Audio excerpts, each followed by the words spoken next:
प्यारे बच्चों, नमस्कार। आज के वीडियो लेक्चर में आपका स्वागत है।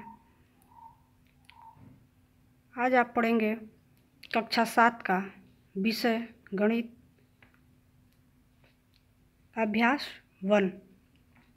अभ्यास 1 का नाम है परिमेय संख्या।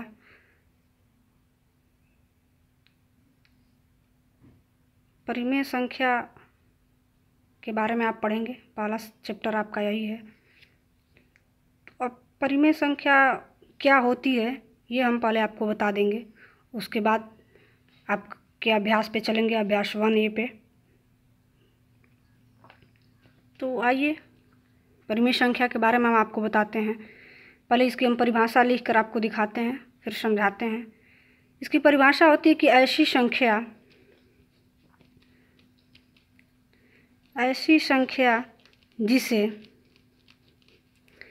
p/q यानी भिन्न के रूप में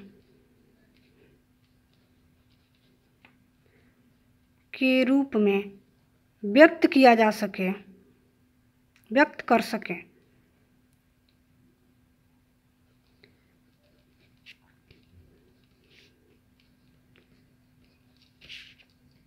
परिमेय संख्या कहलाती है।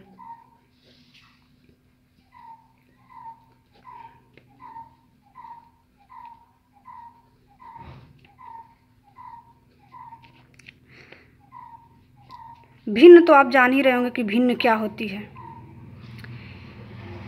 चूँकि आप पढ़ रहे हैं परिमेय संख्या, तो हम परिमेय संख्या का ही जिक्र करेंगे। इसकी परिभाषा होती है कि ऐसी संख्या जिसे p/q के रूप में व्यक्त किया जा सके परिमेय संख्या कहलाती है, या p/q के रूप में हम जिसे व्यक्त कर सकें, लिख सकें। और p/q होता क्या है, यानी आप कह सकते हैं कि एक भिन्न के रूप में। जैसे हम उदाहरण आपको दिखाते हैं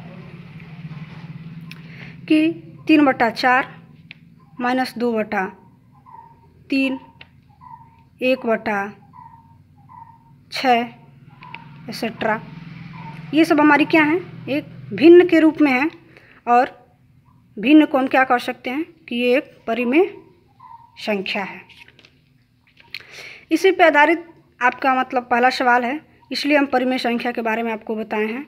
तो पहला सवाल आपका ये है कि निम्नांकित पूर्णांकों को परिमेय संख्याओं के रूप में लिखिए जिनका हर एक हो। 1A का पहला सवाल है कि ये जो पूर्णांक दिए गए हैं -7, 11, 27, -45, 71, इनको ऐसी परिमेय संख्या के रूप में लिखना है जिसका हर क्या होना चाहिए, 1 होना चाहिए। हर अंश का मतलब ये हो गया कि ये जो हम परिमेय संख्या लिए हैं 3/4, चूँकि ये हम बोले हैं कि p/q, तो p/q का मतलब हो गया कि p = 3 और q = 4। अब इसमें अंश क्या है, हर क्या है, तो ये जो 3 है ये अंश हमारा है, और ये जो 4 है वो क्या है, हर है। यानी ऊपर वाले को अंश बोलते हैं और नीचे वाले को हर बोलते हैं। इसी रूप में हमको लिख करके दिखाना है, लेकिन कह रहा है कि हर क्या होना चाहिए, 1 होना चाहिए।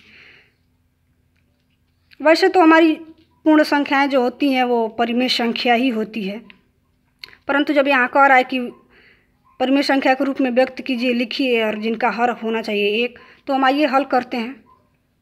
हल करके आपको दिखाते हैं कि हर 1 कैसे होगा।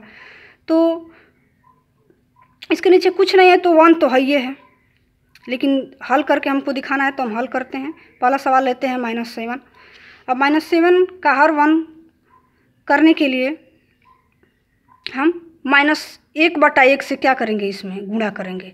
-1/1 से नहीं करेंगे, 1/1 से करेंगे। 1/1 + 1/1 से, माइनस से नहीं करेंगे, क्योंकि हर जो है इसका धनात्मक होना चाहिए। माइनस से हम कर देंगे तो हर इसका ऋणात्मक हो जाएगा।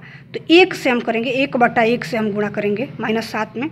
तो जब -7 से 1 में हम गुणा करेंगे तो 7 × 1 = 7, और चूँकि माइनस है तो माइनस यहाँ लगा देंगे, -7 × 1 = 7 बटा 1 का गुणा करेंगे, कुछ नहीं है तो 1 इसके नीचे क्या आ जाएगा, 1 आ जाएगा। अब देखिए एक ऐसी परिमेय संख्या हो गई जिसके नीचे क्या आ गया, जिसका हर क्या हो गया, 1 हो गया, और यही हमें लाना था। अगला सवाल इसी का है, एक और हम बताते हैं, फिर आगे आप लोग हल कीजिएगा ये सब। तो 11 को भी ऐसे ही हम हल करेंगे। 11 में हम कर देंगे 1/1 से गुणा कर देंगे, तो 11 इकने हमारा हो जाएगा 11 और नीचे हो जाएगा 1, और ये हो गया हमारा हर, ये हो गया हर।